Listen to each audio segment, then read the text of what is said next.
The 10 best hidden rooms ever.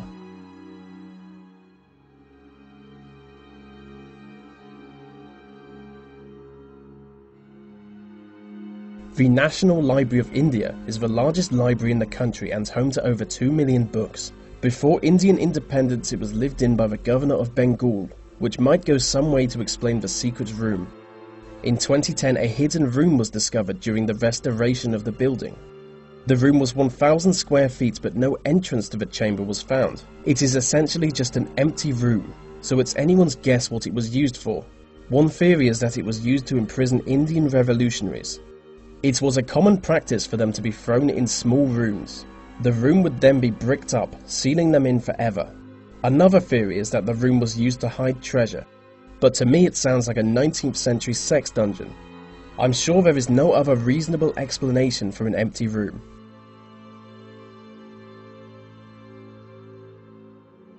High on the top of a French mountain was Mont Saint-Odile, a 7th century abbey. Between August 2000 and May 2002, over 1,000 ancient books were stolen from the abbey. After a while of meaningless investigation by useless detectives, the thief was finally caught in the act. It turns out he had been entering the library through a secret passage he discovered on an old map of the building. He would climb the outside wall and run up the secret staircase to reach the hidden entrance. One of the cupboards would then be opened by a mechanism allowing him to enter the library. The man, a local book collector, was finally spotted by security cameras. So for a man willing to read old maps to find secret passages, he's surprisingly naive.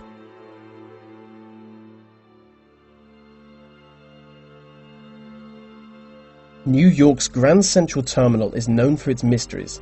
It is riddled with closed-off areas and hidden passages. There is an abandoned platform named Track 61. Hidden on the platform is a secret tunnel leading to an elevator shaft. The shaft is connected to a hotel directly above the platform. The passage was used by President Roosevelt. This way he could quickly travel straight from his train to his hotel room while avoiding newspaper reporters. Visit the platform today and you will see the heavily armoured private train the President travelled in, where it has been left to rust.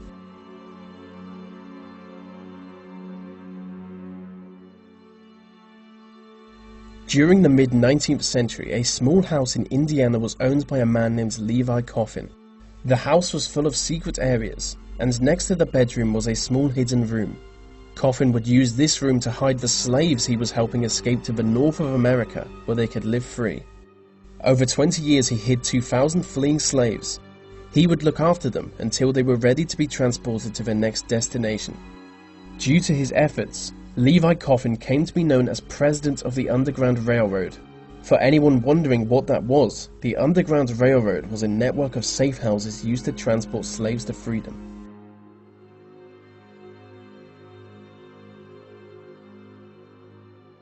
The Cu Chi tunnels are a huge network of secret underground tunnels in Vietnam. During the Vietnam War, the tunnels were heavily used by the Viet Cong as supply routes and for general movement. The trapdoor entrances are camouflaged to make them undetectable when closed. Use of the tunnels was so effective that the US Army mounted several campaigns against them. By use of carpet bombing, they aimed to literally just destroy the tunnels. But they were mostly met by failure. It was like a massive game of whack-a-mole, if the mole was a scary communist that only pops up at nighttime. It is thought that many of the tunnels are still undiscovered, which is worrying considering they were famous for being booby-trapped.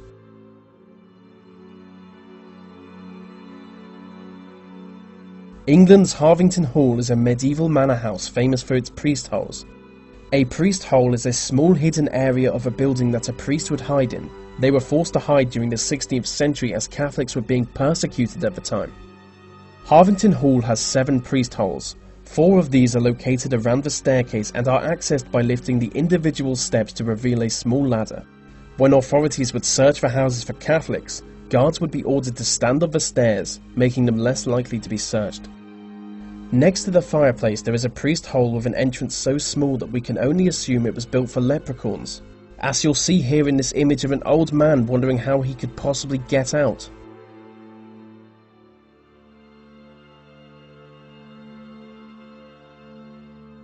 During the American prohibition of alcohol, there were certain places people would go to illegally obtain booze, one of which was the 21 Club.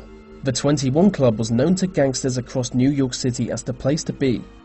The alcohol was kept in a secret room closed behind a huge door that was disguised to look like a cement wall.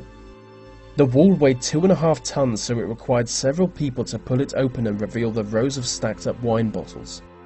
The owners were never found out as they used a lever system to dump the empty bottles into the sewers below the shop.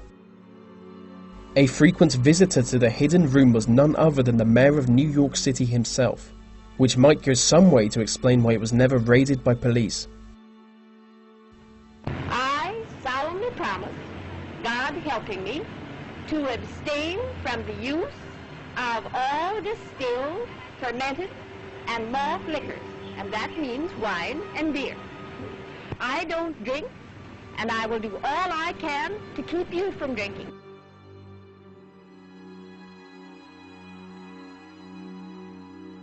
During the Second World War, Colditz Castle was used as a POW camp for captured British and French soldiers. During their time there, some prisoners crafted a fake wall and ceiling out of wood and mud. This created a secret room in the attic. In the secret room they built a glider with the aim of flying it to freedom.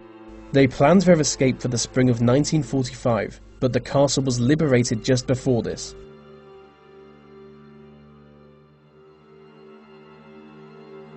Passetto di Borgo was a secret passage that connected Vatican City to the Mausoleum of Hadrian in Rome. It was used as a secret escape tunnel by several popes. In 1494, Pope Alexander VI used it to escape an invasion. Pope Clement VII also fled through the passage during the sacking of Rome in 1527. The passage was about 800 meters long and it ran along the wall of the Vatican City. According to local legend, if you run through the passage 77 times, you will gain great physical strength.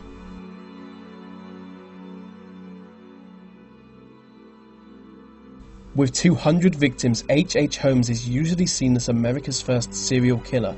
In 1893, he built a large hotel in Chicago. Dubbed the House of Horrors or the Murder Castle, it is now known for its deadly trapdoors, or for its hidden rooms, where Holmes would murder his victims. But the most secret hidden room was down in the basement. It was called the Dissection Room, where he would murder 50 women before cutting them into pieces and burning their bodies. But the house also had gas chambers, acid pits, and even a stretching rack. Holmes was eventually convicted on 4 counts of murder and hanged by the neck until dead in 1896.